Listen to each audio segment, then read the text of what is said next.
Okay, we're cooking at home again. We are quarantined, but we did have a guest sous chef today, my brother-in-law Dave Carr.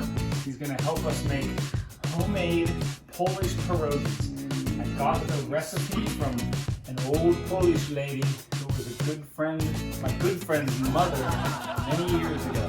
So we're going to make cheddar cheese and potato-filled pierogies. We have all our mise en place done here. We have everything ready to go. We have some potatoes cut. We're going to turn those on now in some salted water and get those simmering. We have the ingredients set up here to make the dough. Movie magic. Movie magic.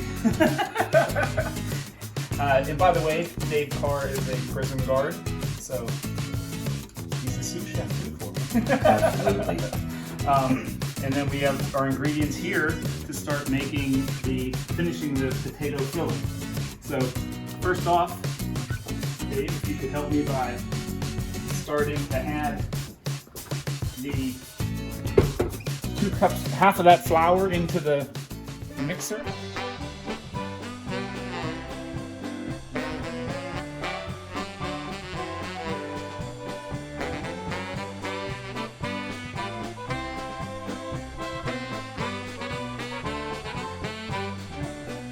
In heaven there is no beer. Oh, beer! That's why we drink it here. And when we're gone from here, all our friends will be drinking all our beer. La la la la la. La la la la la. La la la la la. La, la, la, la, la, la, la. And when you're feeling blue, baby, I'll tell you what to do. Dave's an old pastry chef. I'm sure he knows how to knead dough. Pull and push. Pull and push. Just roll it into the flour. Look at that consistency of that dough. Absolutely perfect. Nice, and we just kind of pull it and kind of pull pieces and like, let me explain this to him. No, not like that, not like that. That's how you do it in prison. Push.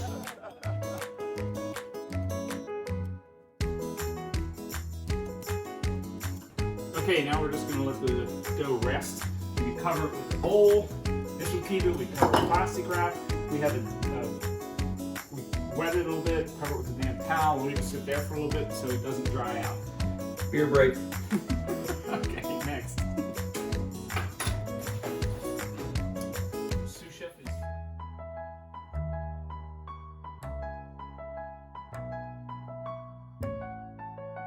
Make sure in between touching different things, food safety, you wash your grubby hands.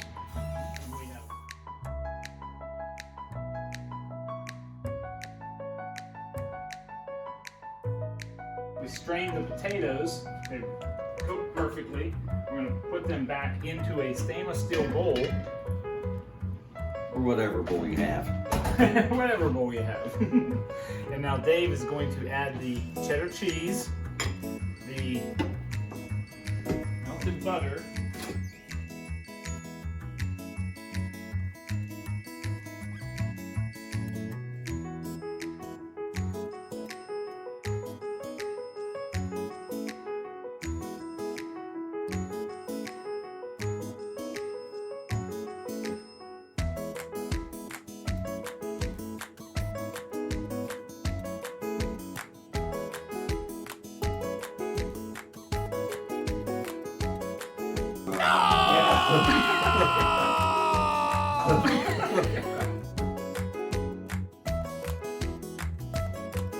All right, next step. We're going to roll out the dough. It's been resting, which allows the glutens to relax. So it's kind of like a weightlifter when you lift a bunch of weights and then your muscles are really tired, but then if you relax 15 minutes, they stretch out. If you ever roll dough out and it shrinks back in, you roll it out, it shrinks back in, you didn't allow the glutens to relax, which Dave and I have.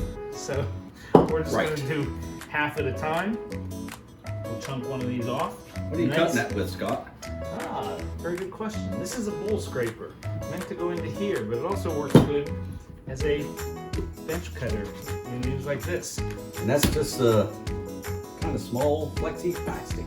And we'll put the other piece of dough back in here, keep it nice and rested? Not moist.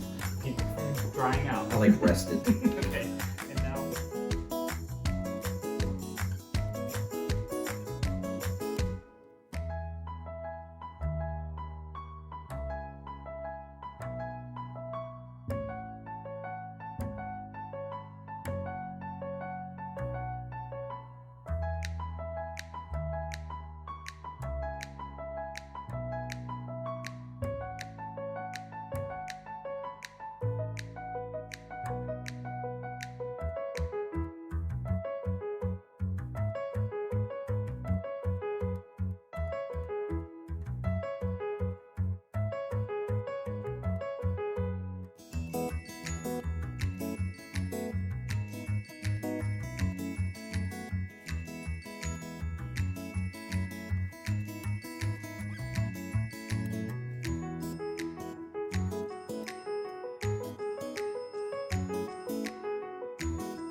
all right, here we go. Now we just got to fill our pierogies.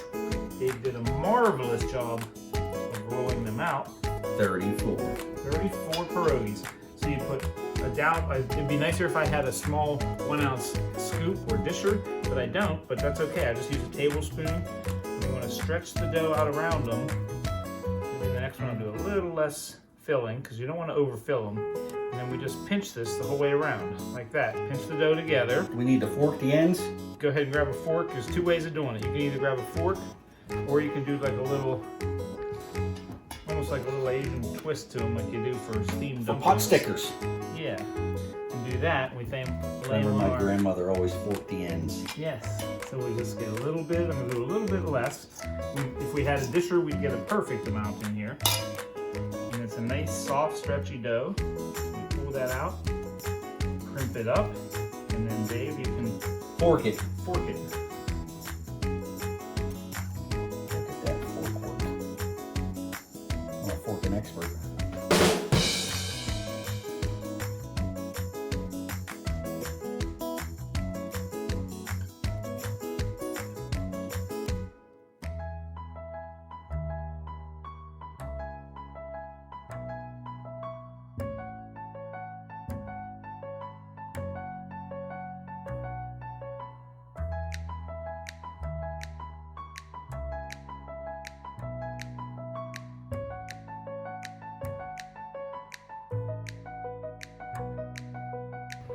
We want them to, once they come to a float, it starts to boil. We'll boil them about 6 to 8 minutes. Make sure that they're completely, the dough is completely cooked through. Okay, pierogies are ready. I'm gonna turn them off. Dave, you can scoop them out of there, drain them off a little bit, put them into the hot butter. Got a scooper. We can use a slotted spoon, or in a pinch, a fish scooper.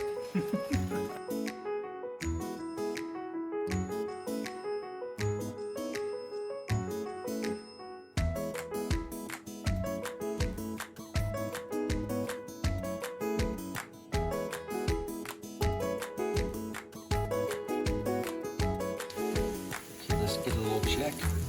Starting to get a little hint of color. It's starting to brown.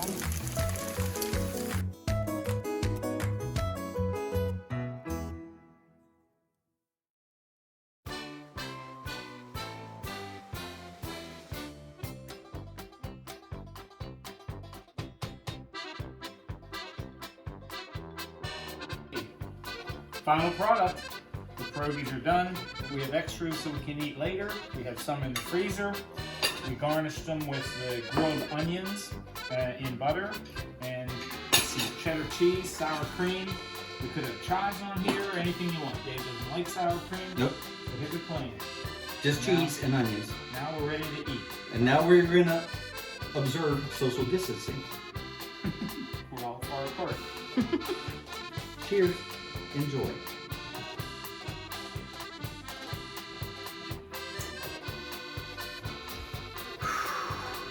Scott. Those were delicious. Thank you. First You time. did good. My first time making and eating homemade pierogies. Never had homemade pierogies before. Always store-bought. And those were, I would have to say, way better. And I think it was the perfect consistency of how I rolled that dough out. Yes, and the first time you ever kneaded dough, right? Yes, I needed that plank out of it. Thanks Mrs. Palia from Central City. One of my dearest friends' mothers who passed away, and this was her recipe. Great recipe, ma'am. Amen. Cheers.